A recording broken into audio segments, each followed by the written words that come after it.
January 16th, 1920, midnight. Across America, federal agents fan out into the darkness.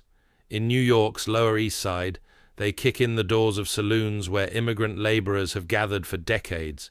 In Chicago, raids sweep through German neighborhoods, smashing barrels, seizing kegs, pouring rivers of beer into the gutters. In Milwaukee, the beer capital of America, the brewing dynasties that built the city watch their empires go dark. The nation is going dry. 800 miles away from the chaos, in a mahogany-paneled office, a different kind of celebration is underway. Wayne Wheeler, the most powerful man most Americans have never heard of, reviews correspondence from John D. Rockefeller confirming continued financial support for the Anti-Saloon League. The letters bear the signatures of America's industrial titans, Carnegie, Ford, the Ponts, men who have never touched a drink in their lives, men who have poured fortunes into making alcohol illegal. The question that history has failed to ask is simple. Why would the richest men in America care whether a factory worker had a beer after his shift? Tonight's story is about what they actually stood to gain. This is the story of how one man weaponized morality to reshape Congress itself, how America's wealthiest families funded what appeared to be a grassroots religious crusade, how Prohibition enriched the oil industry, the automobile manufacturers, the chemical companies, and Wall Street, and how the ban on alcohol quietly engineered one of the largest corporate consolidations in American history. Prohibition didn't fail. It accomplished exactly what its creators intended. Act 1. The crisis that shouldn't have been. The story we tell ourselves about Prohibition goes something like this. America was drinking too much. Families were being destroyed. Righteous citizens rose up and demanded change. Congress listened. It's a comforting narrative. It's also a lie. Let's start with the numbers that made Prohibition impossible, until suddenly it wasn't. Before 1913, alcohol taxes provided between 30 and 40% of all federal revenue. By 1907, taxes on beer and liquor constituted a staggering 70% of all federal internal tax revenues. The United States government was, in the most literal sense, funded by drinking. The idea of banning alcohol wasn't just politically difficult, it was financially suicidal. No serious politician could propose eliminating a third of the federal budget without explaining where the money would come from. The brewing industry knew this. They felt invincible. The great beer barons of Milwaukee, Pabst, Schlitz, Blatz, Miller, had built empires on the assumption that the government would never kill the goose laying such golden eggs. They were so confident that when temperance activists began organizing in earnest, most brewers simply ignored them. But the saloon was more than a place to drink. Understanding what the saloon actually represented reveals why such powerful forces wanted it destroyed. In immigrant neighborhoods across industrial America, the saloon functioned as the beating heart of community life. It was a bank where workers could cash their paychecks. It was a post office where new arrivals received mail from the old country. It was an employment agency where foremen came looking for laborers. It was a political clubhouse where ward bosses met with constituents and votes were organized. The saloon fed people. Contemporary observers noted that saloons provided cheap, substantial meals to working men, a function that temperance advocates rarely mentioned in their pamphlets. The corner saloon offered warmth in winter, fellowship after grinding shifts, and news from home for men who had traveled thousands of miles to work in American factories. Most importantly, the saloon was where immigrants became voters. The urban political machines that dominated American cities in the late 19th and early 20th centuries ran through the saloons. Tammany Hall in New York, the Pendergast machine in Kansas City, the Cox organization in Cincinnati, all of them used saloons as their organizational base. Ward bosses held court there. Naturalization papers were processed there. Political alliances were forged over shared drinks. To the industrialists who employed these immigrant workers, This was an intolerable state of affairs. Consider the perspective of a factory owner in 1910. His workers spend their wages at local saloons instead of on the consumer goods his friends manufacture. Those same workers organize politically through saloon-based machines, potentially supporting candidates who favor labor reforms. The saloon economy keeps money circulating within immigrant communities rather than flowing upward to the manufacturing class. Henry Ford understood this calculus better than anyone. At his Detroit plants, he offered workers the unheard-of wage of $5 per day, but with conditions attached. To qualify for the full wage, workers had to stay sober, contribute to savings accounts, maintain clean homes, and submit to inspections by Ford's social department. 50 investigators monitored worker behavior. Those who drank heavily saw their pay cut. Ford wasn't motivated by moral concern. He was motivated by productivity. Sober workers showed up on time. Sober workers bought automobiles. The industrialists' hatred of the saloon economy ran deeper than mere morality. Workers who spent their evenings and Sundays drinking weren't spending their money on cars, gasoline, appliances, or any of the other products that American industry was increasingly producing. Every dollar that went across a bar was a dollar that didn't go into a Model T. Then came 1913, and everything changed. The 16th Amendment created the federal income tax. For the first time, the government had an alternative revenue stream, one that could theoretically replace alcohol taxes.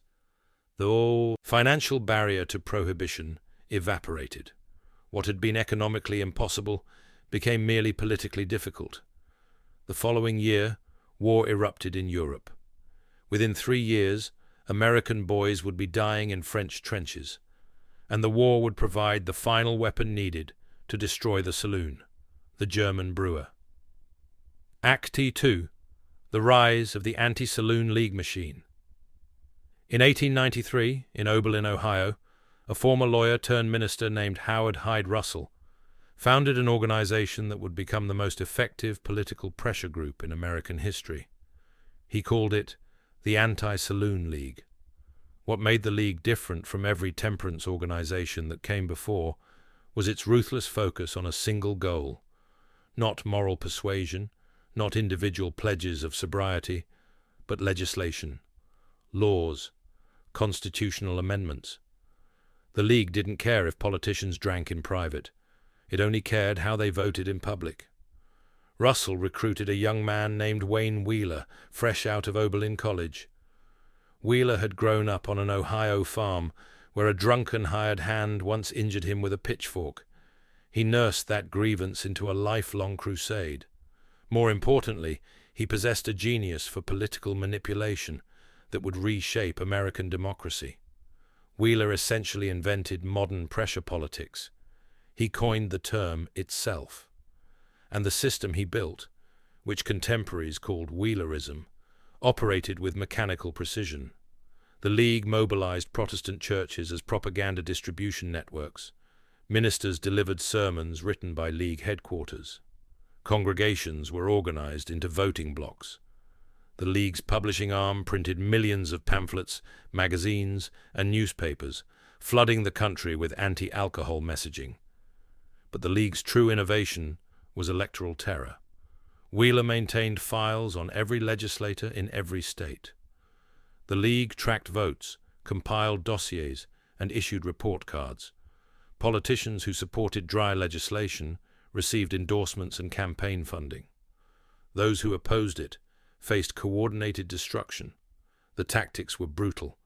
Opponents found themselves attacked in newspapers, bombarded with constituent telegrams, and investigated by private detectives looking for scandals.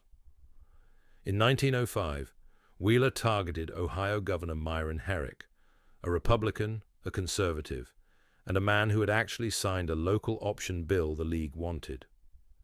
Herrick's crime was accepting modest amendments to make the bill workable. For this compromise, the League endorsed his Democratic opponent. Herrick lost. The message was clear. The Anti-Saloon League demanded total obedience. Within a decade, Wheeler's operation had driven 70 sitting Ohio legislators from office, nearly half the entire state legislature. The League didn't just influence politicians, it replaced them wholesale. By 1915, Wheeler had moved to Washington, where his power grew even more formidable. Contemporary observers claimed he controlled 6 Congresses, dictated to 2 presidents, and distributed more patronage than any dozen other men in America. What funded this political machine? This is where the story gets interesting. John D. Rockefeller began donating to the Anti-Saloon League in 1894, establishing a relationship that would channel hundreds of thousands of dollars into the dry cause over the following decades. Andrew Carnegie contributed. Henry Ford contributed. The DuPont family contributed. S.S. Kreisky, the department store magnate, contributed. These were not men known for their religious fervor or moral crusading. These were America's most calculating industrialists. The League operated like a corporation because it was funded like one. It employed lawyers, statisticians, publicists, fundraisers, and researchers. It ran its own publishing company. It maintained permanent lobbying operations in state capitals and Washington. It was, in every meaningful sense, the first modern special interest group, and it was bankrolled by men who had obvious financial interests in seeing alcohol disappear. By 1913, the League's local option campaigns had dried up nearly half the land area of the United States. Counties and townships had voted themselves dry, state by state. The noose was tightening. All that remained was the final push to make Prohibition constitutional. Then America went to war, and Wayne Wheeler found his ultimate weapon. Act 3. The German Enemy Within. In 1910, more than 9 million Americans spoke German as their first language, 10% of the entire national population. German Americans had transformed American industry, American culture, and American brewing. By 1880, 4/5 of all brewers in the United States were of German descent. Names like Anheuser-Busch, Pabst, Schlitz, and Miller dominated the industry. When war came to Europe in 1914, American opinion remained divided. Many German Americans maintained cultural ties to the old country. German-language newspapers flourished. German music filled concert halls. German beer gardens served as community centers, where families gathered on Sundays, a practice that horrified Protestant temperance advocates who believed the Sabbath should be spent in church, not drinking lager under shaded pavilions. The Anti-Saloon League had long targeted German Americans as enemies of dry legislation, but outright ethnic attacks remained politically difficult. Then, in April 1917, America entered the war against Germany, and everything changed. The transformation was immediate and vicious. German language instruction was banned in 14 states. German music disappeared from concert programs. Sauerkraut became Liberty cabbage. German books were burned. Even Dachshunds were attacked in the streets, or hastily renamed Liberty pups by their frightened owners. The Iowa governor declared it illegal to speak German in public. For the brewing industry, the association with Germany proved fatal. Wayne Wheeler and the Anti-Saloon League seized the moment with characteristic ruthlessness. Every dollar spent on beer, they argued, enriched German-American brewers. Every bushel of grain diverted to brewing was food stolen from American soldiers. Drinking beer wasn't just immoral, it was treason. The propaganda was relentless and coordinated. Posters depicted beer barons as agents of the Kaiser. Newspaper editorials questioned the loyalty of German-American communities. Politicians who accepted campaign contributions from brewers found themselves accused of collaboration with the enemy. Wisconsin's Lieutenant Governor John Strange captured the mood in a 1918 speech that would have been unthinkable just 2 years earlier. We have German enemies across the water. We have German enemies in this country too. And the worst of all our German enemies, the most treacherous, the most menacing, are Pabst, Schlitz, Blatz, and Miller. The brewers were paralyzed. Their German heritage, once a mark of quality and craftsmanship, had become a target painted on their backs. Any defense they mounted was dismissed as enemy propaganda. Their political allies abandoned them, unwilling to be tarred with accusations of disloyalty during wartime. The war also provided practical justifications for restrictions on alcohol. The Food and Fuel Control Act of 1917 banned the use of grains for distilling spirits, framed as a wartime conservation measure. Barley and corn that might have become beer and whiskey would instead feed soldiers and allies. The measure was sold as temporary, an emergency provision that would expire with the armistice. It never did. In December 1917, less than 8 months after America entered the war, Congress passed the 18th Amendment and sent it to the states for ratification. The vote wasn't close. 68% support in the House, 76% in the Senate. State legislatures fell in line with similar speed. By January 1919, 46 of 48 states had ratified the amendment. The United States of America had voted to destroy its fifth largest industry. Breweries that had operated for generations prepared to close. Distilleries shut down. An estimated 250,000 workers faced unemployment. Billions of dollars in capital would be wiped out. And somewhere in boardrooms across the country, men who had funded this outcome began calculating their returns. Acte 4. Follow the money. The conventional history of Prohibition treats it as a moral crusade that produced unintended consequences. But the men who funded the Anti-Saloon League didn't make their fortunes by failing to anticipate consequences. They made them by engineering them. Start with the most obvious question. What happens to consumer spending when you eliminate an entire industry? Before Prohibition, Americans spent billions annually on alcohol. That money didn't disappear when the saloons closed. It had to go somewhere. And the industrialists who funded the dry crusade had very clear ideas about where they wanted it to go. The automobile industry had the most to gain. Henry Ford built his empire on the Model T, the car for the masses, priced low enough that his own workers could afford one. But workers who spent their wages at saloons weren't buying cars. Workers who spent their Sundays at beer gardens weren't taking family drives into the countryside. The saloon economy competed directly with the automobile economy for the working man's dollar.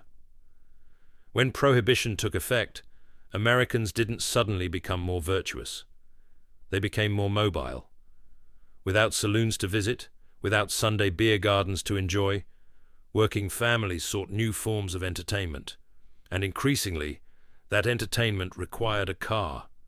Automobile registrations exploded during the 1920s. Roads that had been country lanes became highways. The gasoline industry, dominated by Standard Oil, the Rockefeller empire, expanded to meet demand. The tire industry boomed. The roadside hospitality industry was born. Restaurants, hotels, and attractions sprang up to serve the newly mobile masses. Every gallon of gasoline sold, every tire manufactured, every night spent at a motor lodge represented money that might once have crossed a bartender's palm. The chemical industry benefited in ways that remained largely invisible to the public. Before Prohibition, alcohol served as a cheap, versatile industrial solvent and fuel. Ethanol competed with petroleum-based products in numerous applications. Farmers could distill their own fuel from surplus grain. Prohibition changed the equation. Industrial alcohol production didn't stop. It actually increased, as alcohol remained legal for manufacturing, medical, and scientific purposes. But the market was now controlled, regulated, and dominated by large chemical companies with government permits. Small-scale competition was eliminated. DuPont and other chemical giants consolidated their position in markets where alcohol-based products had once competed. The financial sector profited in ways both legitimate and otherwise. When Prohibition shuttered legal breweries and distilleries, it didn't eliminate the capital tied up in those businesses. It simply made that capital worthless on paper. Properties that had been worth millions became available for pennies on the dollar. When Prohibition eventually ended, those same properties were worth millions again. Some historians have documented patterns suggesting that politically connected investors purchased distressed brewing assets during Prohibition, then resold them at enormous profits after repeal. The consolidation was striking. Before Prohibition, hundreds of independent breweries operated across the country. After repeal, the industry was dominated by a handful of national brands.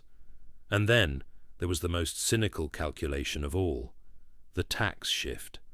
When alcohol taxes disappeared, the revenue had to come from somewhere. That somewhere was the income tax, a tax that fell disproportionately on working Americans while leaving the inherited wealth of industrialists largely untouched. Corporate titans like Rockefeller had structured their fortunes to minimize income tax exposure. Their foundations, their trusts, their capital gains, all operated in spaces that the new income tax barely touched. The workers who had once paid taxes indirectly through their beer and whiskey now paid directly through their paychecks. The men who had funded Prohibition had effectively shifted the tax burden from themselves to their employees. ACT-5. The American Catastrophe. What happened next is usually described as unintended consequences. But that phrase implies surprise. It implies that no one could have predicted what Prohibition would unleash. The predictions were everywhere, ignored by those with the power to act differently. When the 18th Amendment took effect at midnight on January 16, 1920, progressives and temperance activists envisioned a transformed America. Crime would plummet, families would flourish, workers would become more productive. The nation would enter an era of unprecedented moral uplift. Instead, America descended into lawlessness on a scale never before witnessed. The demand for alcohol didn't disappear, it simply went underground. And the underground was controlled by men willing to kill for market share. Before Prohibition, organized crime in America consisted largely of small-time street gangs running localized extortion and gambling operations in immigrant neighborhoods. The underworld was fragmented, poorly funded, and relatively limited in scope. Prohibition changed everything. Suddenly, there was an illegal market worth billions of dollars, and someone had to supply it. Criminal organizations that had operated on the margins found themselves managing industrial-scale enterprises. They needed trucks, warehouses, distribution networks, accounting systems. They needed employees by the thousands. They needed, in short, to become corporations, except corporations that resolved disputes with Tommy guns instead of lawyers. Al Capone's Chicago operation pulled in an estimated $100 million annually at its peak, the equivalent of $1.4 billion today. He spent $500,000 every month bribing police, politicians, and federal agents. His organization employed hundreds of gunmen, drivers, accountants, and distributors. When rivals encroached on his territory, he eliminated them with military precision. The St. Valentine's Day Massacre of 1929, when Capone's men dressed as police officers and gunned down 7 members of a rival gang, shocked the nation. But it was merely the most dramatic episode in a war that killed more than 1,000 people in New York alone during the Prohibition years. Charles Lucky Luciano organized New York's competing crime families into what became known as the Commission, essentially a board of directors for organized crime that would dominate the American underworld for decades. Meyer Lansky, Arnold Rothstein, Dutch Schultz, names that would become synonymous with organized crime, all built their empires on bootlegging profits. The violence spilled into legitimate society. Innocent bystanders died in crossfire. Corrupt politicians enabled criminal enterprises at every level of government. Police departments became so compromised that honest officers were the exception rather than the rule. Courts were corrupted. Witnesses were murdered. And then there was the poisoning. The federal government, frustrated by its inability to stop bootleggers from diverting industrial alcohol into the illegal liquor trade, decided to make that alcohol deadly. Beginning in 1926, under the Coolidge administration, officials ordered manufacturers to add methanol and other poisons to industrial alcohol in quantities that could not be easily removed. The program was not secret. It was publicly announced. Newspapers reported that the government planned to double alcohol poison content. Treasury officials openly discussed making industrial alcohol too dangerous to drink. The Anti-Saloon League's Wayne Wheeler defended the policy with characteristic callousness. The government is under no obligation to furnish the people with alcohol that is drinkable when the Constitution prohibits it. The person who drinks this industrial alcohol is a deliberate suicide. By the time Prohibition ended, estimates suggest that at least 10,000 Americans had died from drinking government-poisoned alcohol, and some researchers place the number far higher. In 1926 alone, 400 died in New York City from poisoned liquor. The following year, the death toll climbed to 700. The victims were disproportionately poor, unable to afford the high-quality smuggled liquor available to the wealthy. New York's chief medical examiner, Charles Norris, called it our national experiment in extermination. The wealthy, meanwhile, continued drinking without interruption. They had access to quality imported liquor, private physicians who could write prescriptions for medicinal alcohol, and social clubs where enforcement was non-existent. The law applied to the working class. For the rich, Prohibition was merely an inconvenience, and for those who had invested in it, an ongoing profit center. ACT 6, The Collapse and the Harvest.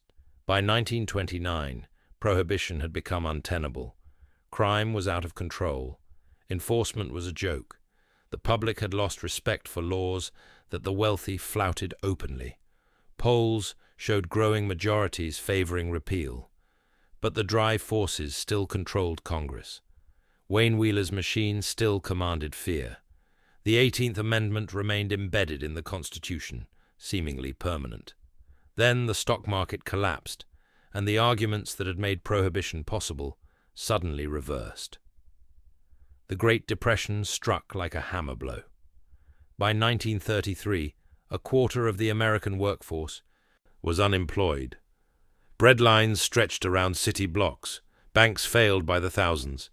The federal government's income tax revenues plunged by 60% between 1930 and 1933. Suddenly, every dollar of potential revenue mattered desperately. The same economic logic that had made the income tax a prerequisite for Prohibition now made alcohol taxes a prerequisite for recovery. Anti-prohibition activists reframed the argument in economic terms. Repeal would create jobs, an estimated 250,000 directly in brewing and distilling, plus hundreds of thousands more in related industries. Repeal would generate tax revenue, potentially $1 billion or more annually. Repeal would take profits away from gangsters and return them to legitimate businesses. The conversion of former dry supporters was remarkable. John D. Rockefeller, Jr., whose father had funded the Anti-Saloon League for decades, publicly called for repeal in 1932. Henry Ford, who had required his workers to stay sober as a condition of employment, announced his support for ending the ban. The industrialists who had bankrolled Prohibition now bankrolled its destruction. The 1932 Democratic platform called for repeal to provide therefrom a proper and needed revenue. Franklin Roosevelt campaigned on ending Prohibition. He won in a landslide. In March 1933, weeks after taking office, Roosevelt signed legislation legalizing beer with 3.2% alcohol content. Within 3 months, the legal beer industry had created 81,000 jobs. In December 1933, Utah provided the final vote needed to ratify the 21st Amendment. Prohibition was over, but the fortunes that had been made remained. The brewing industry that emerged from repeal looked nothing like the industry that had existed before. Hundreds of independent breweries had been bankrupted, Only a handful reopened. The industry consolidated around a few national brands with access to capital and distribution networks. Small-scale competition had been eliminated. The chemical companies that had dominated industrial alcohol production during Prohibition continued to dominate afterward. The market structures created by the ban proved remarkably durable. The automobile industry had permanently displaced the saloon as the center of American leisure.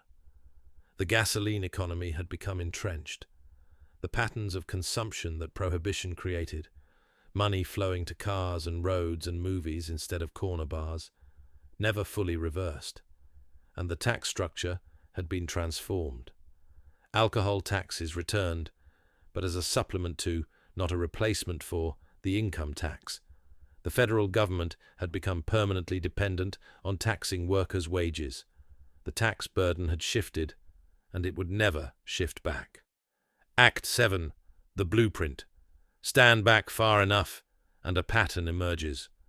Prohibition was not a failure that taught America to never again attempt social engineering through law. It was a prototype, a template that would be applied again and again, throughout the 20th century and into the 21st. The war on drugs followed the Prohibition playbook almost exactly. Moral panic, racialized targeting, massive enforcement spending, prison construction, and the enrichment of specific industries, all while failing to meaningfully reduce the behavior it ostensibly targeted. The same patterns of selective enforcement appeared. Wealthy users faced minimal consequences, while poor communities were devastated. The surveillance systems born in the Prohibition era evolved into permanent features of American governance. The Treasury Department's enforcement apparatus became the foundation for modern financial oversight. The techniques developed to track bootleggers' money became the techniques used to monitor every American's finances. The mechanisms of moral panic, the coordination between religious organizations, wealthy donors, compliant media, and political operatives proved infinitely adaptable. They would be deployed against communists, against civil rights activists, against anti-war protesters, against anyone whose politics threatened established interests. And the fundamental insight that Prohibition demonstrated, that you could use moral arguments to achieve economic outcomes, that you could dress up corporate interests as public virtue, became the standard operating procedure for a certain kind of American politics. Ending return, for a moment, to that mahogany office in January 1920. Wayne Wheeler reviews his correspondence, savoring his triumph.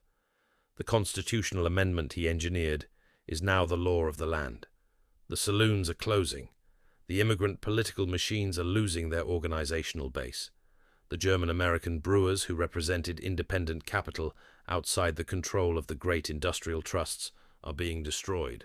In boardrooms across the country, men who funded this outcome are making calculations. How much will gasoline sales increase? How much will automobile purchases rise? How many chemical contracts will flow to the right companies? How much will the tax burden shift from capital to labor? They are not disappointed. Americans thought they were banning alcohol. They were actually reshaping their entire economy, transferring wealth from immigrants and workers to industrialists and financiers, destroying independent businesses in favor of consolidated corporate power, creating a permanent surveillance apparatus, and establishing templates for social control that would be deployed for a century. Prohibition did not fail. It succeeded for the people who designed it, the workers who lost their jobs, the immigrants who lost their community institutions, the thousands who died from poisoned liquor, the millions caught up in the violence of the criminal empires that Prohibition created. They paid the price. The men who wrote the checks collected the returns. That's not a failure. That's an investment. Fade to black.